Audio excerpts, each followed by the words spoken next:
Donc, je vais remercier tout d'abord. Donc, bonjour tout le monde en ce fin d'après-midi. J'espère que je vais réussir à soutenir votre attention. Donc, à vous garder éveillés. Donc, je regarde mon collègue Christophe, que je veux remercier dans un premier temps pour m'avoir invité. Et puis, suivre Daniel, c'est pas évident, hein? Je vais essayer d'être aussi survoltée que lui. Et puis, je vais remercier aussi mon présentateur, donc mon collègue Pierre, qui nous parlait d'un exercice de déshumanisation avec la nouvelle technologie. Eh bien, moi, je vais vous faire vraiment un exercice d'automatisation cet après-midi en vous parlant de la technologie blockchain, donc sujet que je trouve extrêmement palpitant. Donc, lorsque j'ai commencé à enseigner le droit commercial, aujourd'hui, c'est le droit du commerce électronique et puis on en est au blockchain. Donc, lorsque je prendrai ma retraite dans quelques années, je ne sais pas où est-ce qu'on en sera avec tout ça. Écoutez, je commence d'emblée. Donc, pour terminer cette journée de réflexion qui porte sur les meilleurs outils, donc pouvant être mis de l'avant par les municipalités pour promouvoir la transition énergétique, eh bien, la technologie blockchain fait certainement partie, selon moi, de ces innovations qui devraient, dans les prochaines années, causer un choc. Un choc, selon moi, presque aussi important, selon les experts que j'ai pu consulter. Vous savez, pour donner une conférence comme celle-ci, il faudrait presque être accompagné d'un informaticien et d'ingénieur, donc vous devrez m'excuser. Donc, choc presque aussi important que l'avènement d'Internet. Si les 30 dernières années donc, ont été consacrées à maîtriser les conséquences associées à la dématérialisation des transactions, donc pour nous les juristes, c'est-à-dire réfléchir au contrat, on parlait de contrat tout à l'heure, donc à l'offre et à l'acceptation dans un univers dématérialisé. Si le législateur a dû intervenir pour remplacer la notion d'écrit, la notion de papier, par la notion de document et de support, donc aujourd'hui, le document peut être sur tout type de support. Le législateur, ce qu'il a fait aussi au début des années 2000, il a précisé le cycle de vie d'un document. Il a précisé la responsabilité des intermédiaires parce qu'il est extrêmement facile pour les auteurs des méfaits de se cacher dans l'univers dématérialisé. Eh bien, il a aussi précisé donc la valeur juridique des documents, comment en assurer l'intégrité des documents. Eh bien, je pense que les 30 prochaines années pourraient être consacrées cette fois-ci à la décentralisation des transactions ou aux conséquences de la décentralisation des transactions. Donc, je vais vous entretenir avec la blockchain, donc des possibilités pour les citoyens dorénavant de pouvoir transiger donc de pair à pair sans la présence d'intermédiaires. Donc, qui dit intermédiaire, on peut penser aux banques, par exemple, on peut penser aux notaires, on peut penser aux courtiers. Et pour les fins de ce qui nous intéresse en matière d'énergie, par exemple, Hydro-Québec. Donc, ce qui veut dire transiger pour nous, sans intermédiaire, pour nous, juristes, c'est réfléchir à la façon dont le droit donc, va appréhender cette nouvelle technologie. Donc, est-ce que cette nouvelle technologie pourra s'intégrer dans le cadre existant qui est en place actuellement? Est-ce qu'on devra modifier la loi? Comment le droit va appréhender cette nouvelle technologie blockchain? Donc, d'emblée, je vais vous présenter mon plan qui est dommage pour les Français. Donc, c'est un plan en 3 parties, plutôt nord-américain. Donc, dans un premier temps, ne connaissant pas mon auditoire, donc je vais vous parler un petit peu de ce qu'est le blockchain, donc l'ABC de cette nouvelle technologie. Par la suite, on traitera des avantages pour le consommateur d'énergie de cette nouvelle technologie. Et je terminerai donc rapidement avec les défis donc, de l'encadrement juridique. Donc, mon objectif dans cette première partie, c'est de vous présenter donc ce qu'est la technologie blockchain, donc dans ses différentes dimensions. Et mon défi, c'est de le faire en 15 minutes. Donc, c'est un sprint. Donc, comment définir la technologie blockchain? Eh bien, la blockchain, c'est une technologie de transaction de pair à pair. Avec la blockchain, donc chaque participant donc, au réseau peut y effectuer des transactions avec les autres participants directement et sans intermédiaire. Donc, c'est la force de cette technologie. Donc, toute l'innovation réside dans le fait que les transactions ne sont plus activées dans des bases de données centralisées, mais plutôt de façon décentralisée, donc sur tous les ordinateurs qui participent à la blockchain. Pardon. Donc, avec une blockchain, vous n'avez aucun organe central de contrôle. Donc, les données sont complètement partagées par les utilisateurs.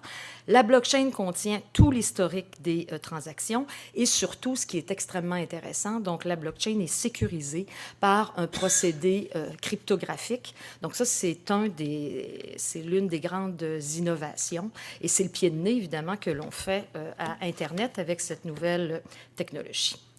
Donc, vous avez ici un exemple donc, du fonctionnement de cette technologie, donc de la construction informatique d'une chaîne de blocs d'informations. Ce sont les transactions, les conventions qui sont sécurisées par le procédé cryptographique. Donc, appliqué à l'énergie, on pourrait très, très bien retrouver sur une chaîne de blocs, donc un contrat numérique par lequel A, donc notre intervenant ici, serait capable d'effectuer et de régler complètement donc, une vente d'électricité, par exemple à B, comme ce que vous avez sur la diapositive devant vous, directement de pair à pair. Donc, la vente serait enregistrée sur le réseau auquel, évidemment, appartiennent les ordinateurs de A et de B et de nombreux autres membres du réseau, puisque le réseau, dépendamment si vous avez un réseau qui est fermé ou public, peut comprendre plusieurs personnes. Donc, ce qui est intéressant avec la blockchain, c'est que l'intermédiaire habituel, donc la banque, par exemple, si on pense au paiement de la transaction, donc la banque n'est plus nécessaire puisque les autres membres du réseau avec la blockchain agissent un peu comme les témoins de la transaction qui s'est effectuée entre A et B et peuvent évidemment aussi confirmer donc les données de la transaction après que la transaction ait été effectuée. Donc, avec la technologie blockchain, ce que vous avez devant vous, donc on passe d'un modèle d'affaires complètement différent. Donc, nous, on est habitués à un modèle d'affaires avec une structure arborescente, avec un tiers de confiance. Et avec la technologie blockchain, donc c'est une structure complètement horizontale. Donc, dans la technologie blockchain, donc l'avancée, c'est que dorénavant, ce n'est plus le tiers qui détiendra donc le monopole du contrôle des transactions afin d'écarter les risques de fraude, mais c'est bien la technologie ici qui remplacera le tiers et jouera, entre autres, en raison de la cryptographie, donc ce rôle, ce travail de confiance.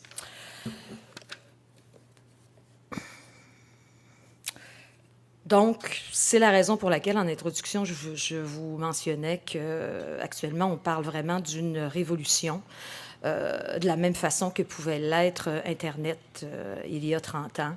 Donc, avant, on s'interrogeait sur les conséquences associées à cette dématérialisation et aujourd'hui, ce sont les conséquences, aujourd'hui et demain, les conséquences associées à la décentralisation donc, des transactions. Pourquoi c'est si extraordinaire? On parlera des travers dans quelques instants. Donc, qu'est-ce qui fait la force de la blockchain? Ce sont ses caractéristiques. Donc, la blockchain est une technologie sécuritaire. Aucune manipulation, aucune falsification possible. C'est une technologie qui est transparente, c'est une technologie qui est consensuelle, qui est immuable et évidemment qui est traçable, ce qui est extrêmement intéressant pour nous juristes, puisque la blockchain, c'est une technologie qui fournira donc une piste d'audit je dirais presque inaltérable. Il y a toujours la mauvaise foi et évidemment la fraude possible, mais je le répète, lorsqu'on compare avec Internet, c'est extraordinaire. Les risques maintenant. Donc, au premier chef, en termes de risques importants, c'est peut-être le prix à payer pour la sécurité de la technologie.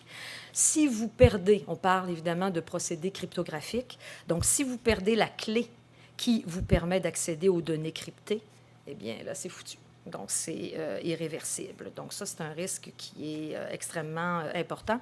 Et il y en a qui l'ont vécu avec le Bitcoin. Risque qu'il ne faut pas, évidemment, sous-estimer, particulièrement pour les utilisateurs qui sont non expérimentés.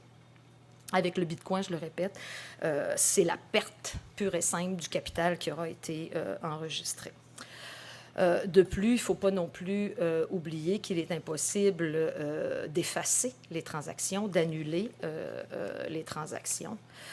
Donc là encore, la sécurité a évidemment un prix.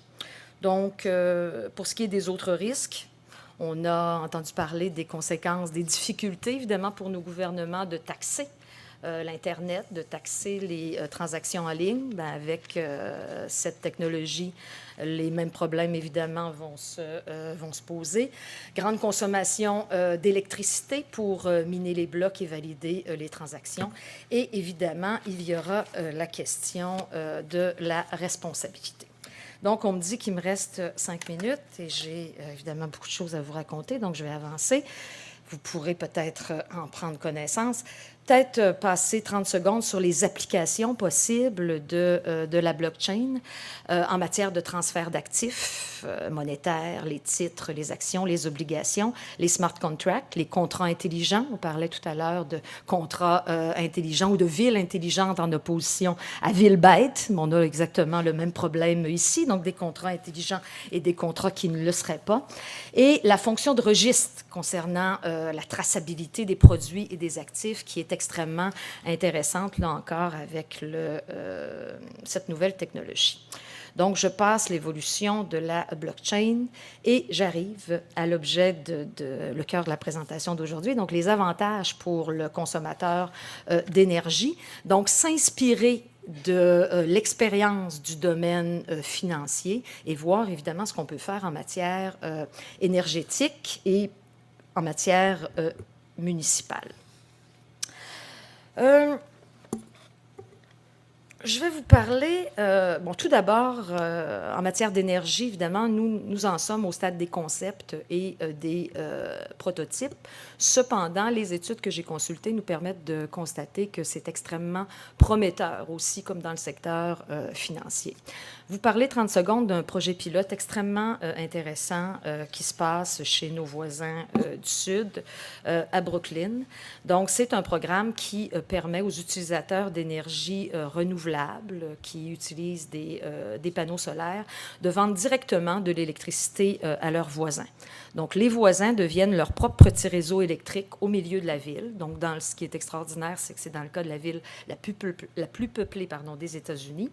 Et ceux qui détiennent donc des panneaux solaires d'un côté de la rue vendent des crédits environnementaux donc aux résidents de l'autre côté de la rue qui ne possèdent pas donc de sources d'énergie renouvelables.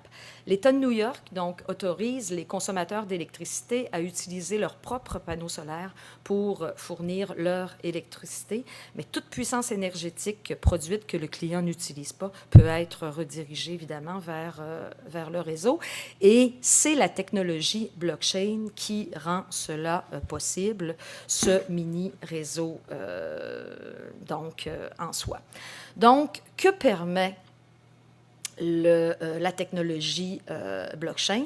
Ce que vous avez devant vous, ce sont les principes qu'on a tirés de l'expérience du secteur financier et qu'on applique au secteur de l'énergie. Donc, dans un premier temps, ce sont les caractéristiques, finalement, de la blockchain. Le fait que le stockage décentralisé des données de transaction augmente le niveau de sécurité et l'indépendance face à l'instance centrale étant Hydro-Québec, pour ce qui nous intéresse ici. Le fait que la technologie puisse être utilisée dans une variété de situations, numérisation, gestion, vérification, le paiement, les contrats intelligents. Donc, et surtout, le concept clé, ça évite évidemment d'avoir recours à des intermédiaires. Donc, que pourrait-on faire en matière d'énergie? Eh bien, ce que les experts, les chercheurs qui se sont interrogés sur cette question. Donc, les applications énergétiques de l'avenir, eh bien, celle que vous avez devant vous, c'est le maximum qui a été développé et c'est assez extraordinaire. Je pourrais vous en parler pendant des heures. Donc, c'est un micro-réseau électrique qui utilise donc une application téléphonique et des compteurs intelligents pour permettre aux voisins donc de conclure des accords sur la quantité d'électricité qu'ils veulent acheter donc les uns des autres et à quel prix. Donc ce que permet la blockchain, elle leur permet de communiquer de manière fiable entre eux. Elle met le contrôle du réseau entre les mains des utilisateurs et l'application, ce qui est extraordinaire, elle agit comme le soumissionnaire sur le marché de l'énergie et elle permet donc aux consommateurs de déterminer quel est le prix qu'ils veulent payer pour l'énergie. On conclut. Écoutez, qu'est-ce qu'on pourrait faire d'autre? Daniel parlait tout à l'heure de transport, la mobilité électrique. Donc, la blockchain le permet par des systèmes intelligents de mesure de facturation, la communication entre les appareils intelligents, l'automatisation des relevés de facturation. Appliqué aux municipalités, je vous invite à aller voir ce qui se fait à la Ville de Montréal. Donc, à la Ville de Montréal, on a développé vraiment une grande transparence dans les registres de données financières, de contrats, les tableaux de bord, les indicateurs de performance. Si on avait une infrastructure blockchain, ce serait vraiment quelque chose d'extraordinaire. Donc, nous, à Québec, on en est vraiment à l'âge de pierre, si on se compare à ce niveau-là. Les avantages, les inconvénients, on est au stade du prototype, mais il y a d'énormes avantages. Je le répète, ce que vous devez retenir, ce sont les avantages de la technologie que je vous ai présentés en introduction. Écoutez, j'aurais beaucoup de choses à vous raconter encore. Les défis de l'encadrement juridique, qu'est-ce que c'est un smart contract? Il faudra que tu me réinvites parce qu'on me dit que j'ai plus de temps. Donc, voilà. Merci beaucoup. Merci, Charles.